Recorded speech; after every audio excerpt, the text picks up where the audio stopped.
In my previous videos, I was talking about some ways to track repetition, and this type of visual tracking is really important for younger children because music is intangible, and once you play it, it's over. And kids aren't always able to hear their own improvement. They're so focused on what they're doing that they don't realize that something that took them 20 seconds to do accurately is now only taking 5. So for us, tracking the repetition required for improvement can give us ammunition for, I can't do it, it's too hard. No, you said that about Twinkle and you practiced it 25 times and it was, it's so easy for you now, right? So we know that if we practice something X amount of times, it gets better. These are a great long-term project, 100 steps. I say long-term, some kids will want to do this in 2 days, some kids will do it over 3 months and do 1 square every day. You can colour in every square, you can tick it off, you can write the numbers 1 to 100. You don't need to make a nice grid on a computer, you can make a maths project out of it, talk about grids, spacing, straight lines, right angles. The sky's the limit. Something else that worked for us really well in the early days was grabbing a picture, something like this, and every time there was a success or every time there was a repetition, I would colour in one piece of the picture. And again, it was a nice way of tracking, look how much effort you actually put in. And reassuring, okay, so lightly row feels tricky today, but after we practice it like this, it will feel really easy because you know how good you are at Twinkle now. That type of stuff is really useful for kids. So, I'm going to talk about fingers. In my previous video, I talked about first finger on and off. And that's all well and good. I'm hoping that that has now been mastered and we're ready to set 1, 2, 3 on the A string. There's a Pretwinkler video where I have a ruler and the dots and we practice going 1, 2, 3. There's a little song that goes with it. So if you need to go and find that video, I think it says left hand fingers, go and do that because by the time we put the fingers on the violin and try and play them, we should already be okay at tapping them down into accurate positions. So, here's our goal. 1, 2, 3, third finger.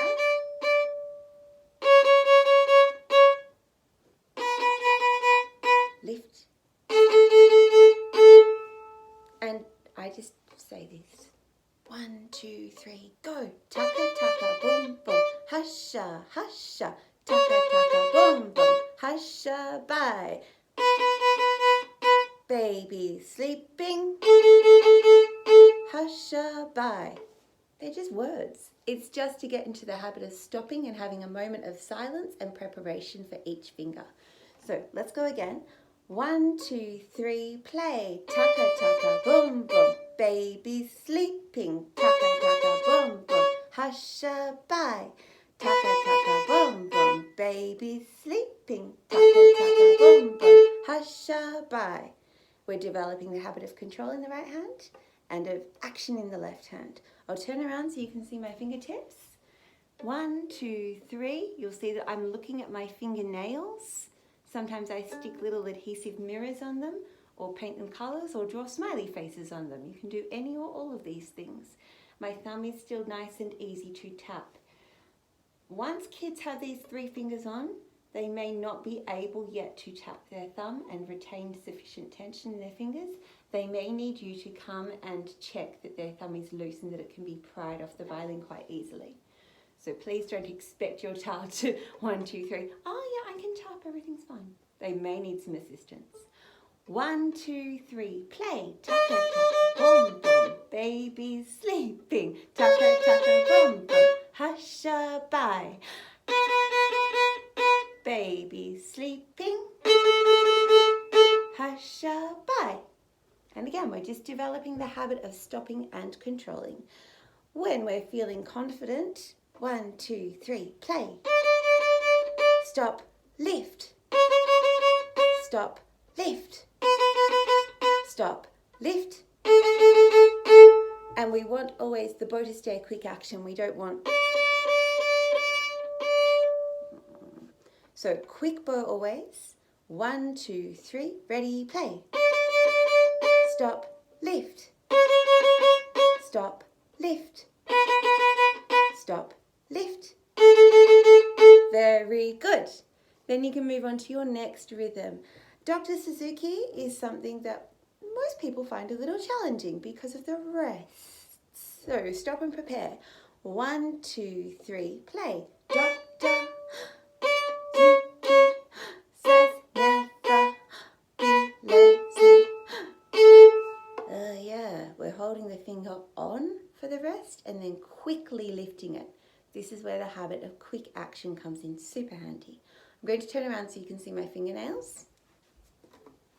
1, 2, 3, bow ready, play.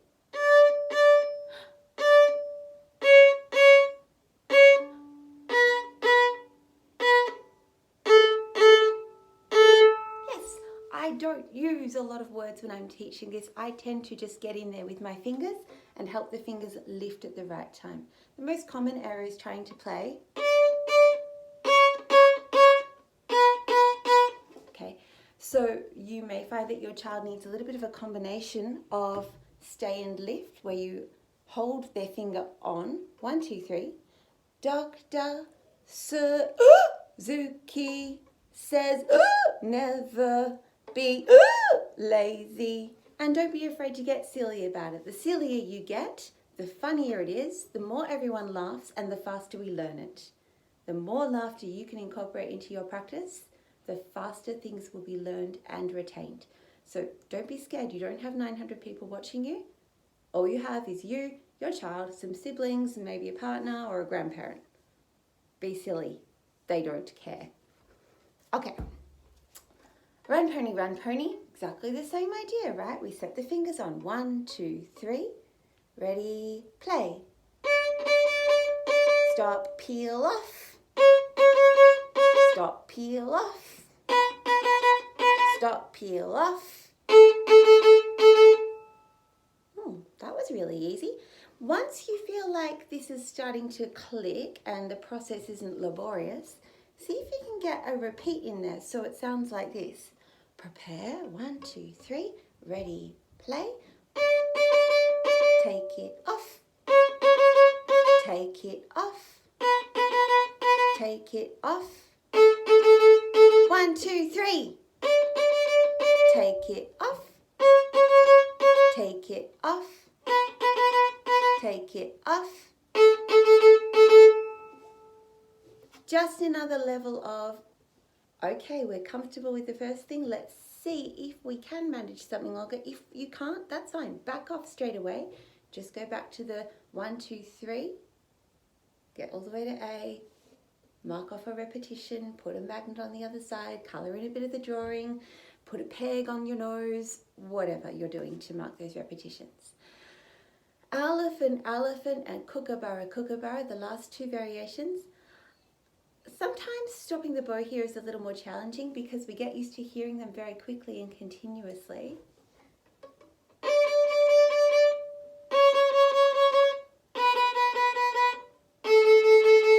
We try not to encourage.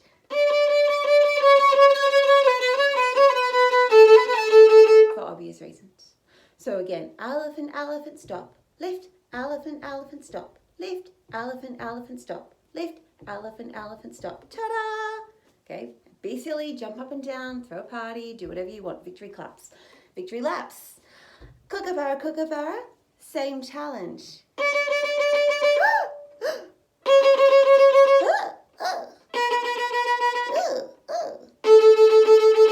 Squeaky toys, also an excellent cue. Once you've gotten rid of your words, or when your child doesn't need help with the fingers and the sequencing and how many to lift, a squeaky toy, I'm looking for one, it's really useful.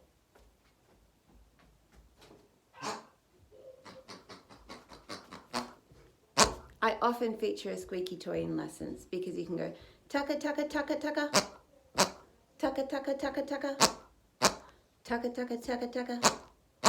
Tucka, tucka, tucka, tucka. And again, when this is comfortable for everyone, give the toy to your child. Let them cue your fingers.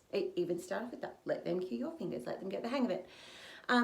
Give it to them to stand on and let them do it with their foot. So I'm going to, obviously, foot. Yeah, okay, cool. Pig's under my foot. because this is like, oh, I've got this now. This is my new party trick. I'm so amazing, right?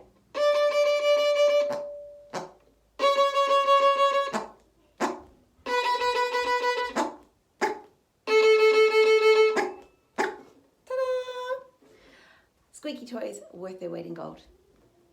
Again, Kmart, dog toys. Most of them squeak.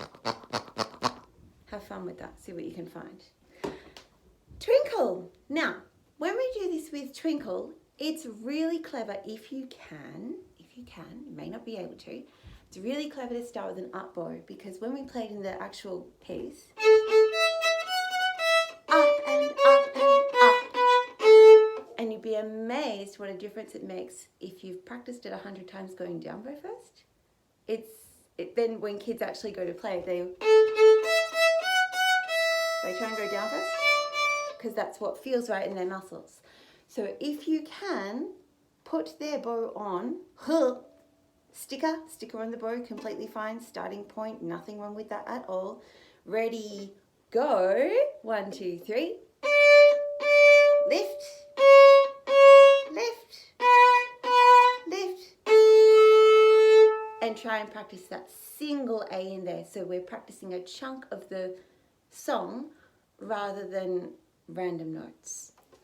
You can also, when you're working on these ideas and they're still split up, if you play all of Twinkle and have your child play the part that they know. So you start to play. You say, quick, 1, 2, 3, ready, go. Oh, take a rest, take a rest. Hang on, did you hear that? It's the same again. Well, it's kind of the same. We're lying to them a little bit, right? Oh yeah, that's kind of the same. Get your fingers ready there. Ready? Okay, good. Yep, fingers ready. Oh, 1, 2, 3. You ready? Play with me.